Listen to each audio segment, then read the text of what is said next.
नमस्कार दोस्तों।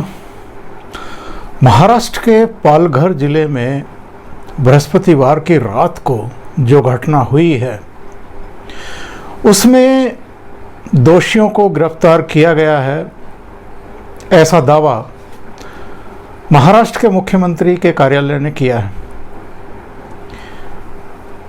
कहा जा रहा है कि 110 लोगों को गिरफ्तार किया गया है, जिनमें 9 नाबालिग हैं।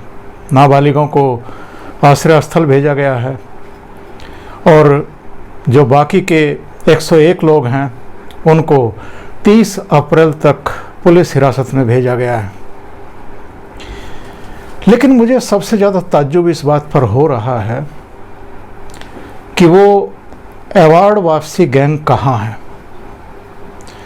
वो सो कॉल्ड लिब्रांडू मीडिया कर्मी कहाँ हैं। जावेद अख्तर से लेकर के श्याम बेनेगल तक, मंगलेश डबराल से लेकर के वो तमाम जितने भी सो कॉल्ड असगर वजाहत और दूसरे जितने भी लोग जिन्होंने समय समय पर असहिष्णुता का, असंवेदनशीलता का, तमाम तरह के जुमले उछालते हुए अवार्ड वापस करने की घोषणाएं की थी, जब इसी तरह से भीड़ द्वारा हत्याएं की गई थी अलग अलग राज्यों में, तब जब उन्हें ये कहा गया कि किसी भीड़ की कोई जाति नहीं होती है, कोई धर्म नहीं होता है, ये पगलाए हुए लोग हैं जिनका शायद भारतीय संविधान में, कानूनों में, नियमों में, व्यवस्थाओं में कोई यकीन नहीं है, और इनका एक ही उपाय है कि जो भी दोषी हैं, जो भी जिम्मेदार हैं, जो भी इस तरीके से भीड़ का सहारा लेकर के, भीड़ को ढाल बना करके, बहाना बना करके लोगों की किसी न किसी बहाने निर्मम हत्या करते हैं, उनको सिंकचों के पीछे पहुंचाया जाए और उनको कानून सम्मत सज़ा दे करके उनके अंजाम तक पहुंचाया जाए। लेकिन तब जमकर सियासत की गई और प्रधानमंत्री नरेंद्र मोदी उनके निशाने पर हुआ करते थे। तब चाहे साक्षी महाराज हों, चाहे साध्वी प्रज्ञा हों या दूसरे लोग हों, उनके बयानों को भी जमकर उछाला जाता था और मीडिया का एक हिस्सा दिन रात प्रलाप करता रहता था। कलबुर्गी की घटना हो या दूसरी जगहों की कुछ जो सो कॉल्ड लिबरल किस्म के साहित्यकार थे, कलाकार थे, जिनकी समय समय पर कुछ अज्ञात लोगों ने हत्याएं की या उन पर हमले किए, तब भी तमाम तरह की चीज़ें उठाई गई, मुद्दे उठाए गए और उनको एक अलग कलर दे करके सरकार को बदनाम करने की चेष्टा की गई।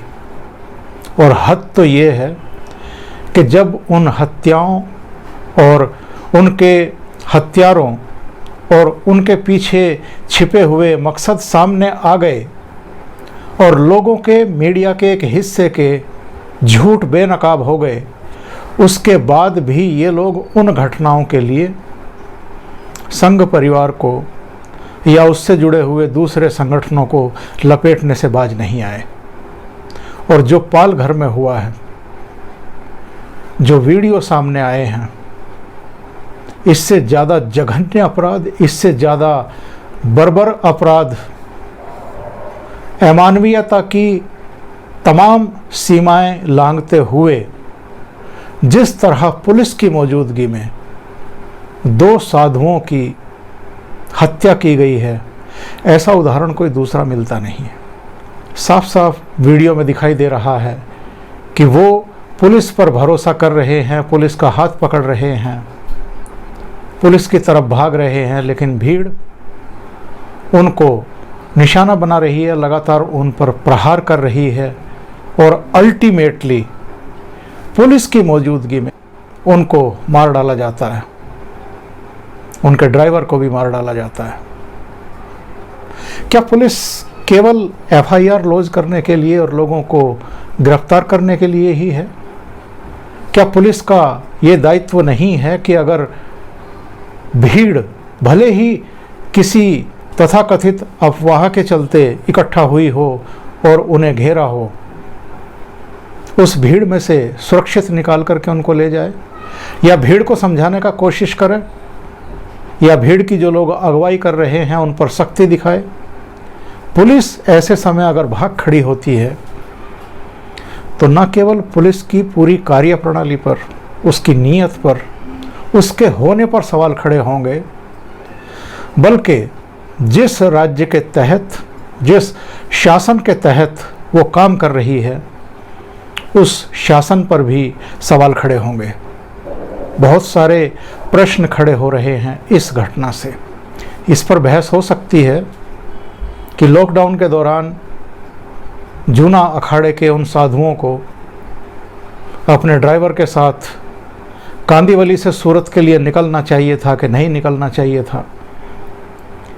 जब महाराष्ट्र और गुजरात के बॉर्डर पर उनको रोका गया तो उनको अंधेरा होने के बाद इंटीरियर इलाके से घूम करके सूरत की तरफ रवाना होना चाहिए था कि नहीं होना चाहिए था। बहुत सारे आप सवाल खड़े करना चाहें तो कर सकते हैं, लेकिन किसी की हत्या कर दी जाए, अफवाह उड़ा करके कानून की धज्जियां उड़ाई जाएं, और शासन प्रशासन उस घटना पर पर्दादारी करने की कोशिश करता रहे। जब तक मीडिया में ये मसले उछल ना जाएं, जब तक महाराष्ट्र के पूर्व मुख्यमंत्री देवेंद्र फडणवीस से लेकर के अखाड़ा परिषद के सर्वे सर्वा बयान ना दे दें, साक्षी महाराज और दूसरे लोगों के बयान ना आ जाएं, तब तक आप दोषियों पर सख्ती ना करें या मीडिया तक इस पूरी घटना का सच ना पहुंचने दें। हालांकि महाराष्ट्र सरकार ये दावा कर रही है कि घटना के 24 घंटे के भीतर हमने 110 लोगों को गिरफ्तार कर लिया। वीडियो में जो फुटेज सामने आई हैं उसमें लोगों की शिनाख्त की गई, पूछताछ हुई, धरपकड़ हुई और उनको अरेस्ट किया गया है। लेकिन इस घटना ने बहुत गंभीर सवाल खड़े किए।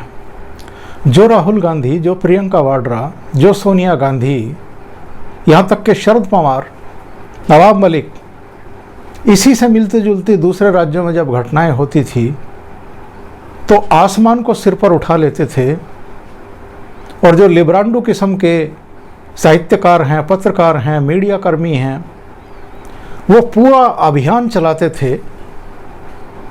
उनकी जवान को क्या लकवा मार गया है, या वो सेलेक्टिव तरीके से ही रिएक्ट करेंगे जब उनको सूट करेगा, जब उनको मोदी सरकार पर अटैक करने का मौका मिलेगा, या एक खास संप्रदाय, एक खास समुदाय को तुष्ट करने के लिए, उनके वोट हासिल करने के लिए उनको संभावना दिखेगी, क्या वो तभी रिएक्ट करेंगे, तभी बोलेंगे? महाराष्ट्र की उद्धव ठाकरे सरकार एनसीपी और कांग्रेस के समर्थन से चल रही है। उद्धव ठाकरे और उनका कार्यालय अपनी पीठ थपथपा रहा है ये कह करके कि पालघर में साधुओं और उनके ड्राइवर की हत्या के लिए जो लोग जिम्मेदार हैं उनको गिरफ्तार कर लिया गया है। लेकिन सवाल ये है कि ये नौबत क्यों आई? उन पुलिसकर्मियों के खिलाफ क्या कार्रवाई की गई जिनकी मौजूदगी में हत्याएं हुई हैं? उस पुलिस स्टेशन पर क्या कार्रवाई हुई है? और शासन स्तर पर किसकी जवाबदेही बनती है, किसकी जिम्मेदारी बनती है? अगर महाराष्ट्र में इसी तरह का जंगल राज हो कि कोई किसी साधु की या किसी रिश्तेदार की अंत्येष्टि में शामिल होने के लिए जा रहा है और उसको भी अफवाहें उड़ा करके, चोर बता करके, बच्चा चोर बता करके, पीट पीट करके मार डाला जाए और पुलिस मूक दर्शक बनी रहे, तो किस तरह का शासन है? क्या इस पर सवाल खड़े नहीं होंगे? पालघर की घटना ने हमारी चेतना को भीतर तक झकझोर कर रख दिया है। एक उम्रदराज साधु थे जिनकी बर्बरतापूर्वक हत्या कर दी गई। एक 40-45 साल के होंगे जो उनके साथ सफ़र कर रहे थे।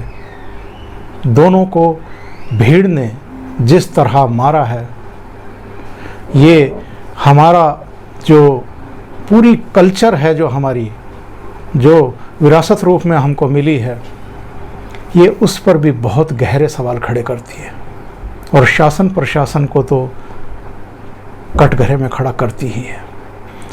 अभी के लिए इतना ही। बहुत बहुत धन्यवाद। अगर आपको ये चैनल और इसके कंटेंट पसंद आ रहे हैं तो लाइक करें, कमेंट करें, वीडियो को शेयर भी करें।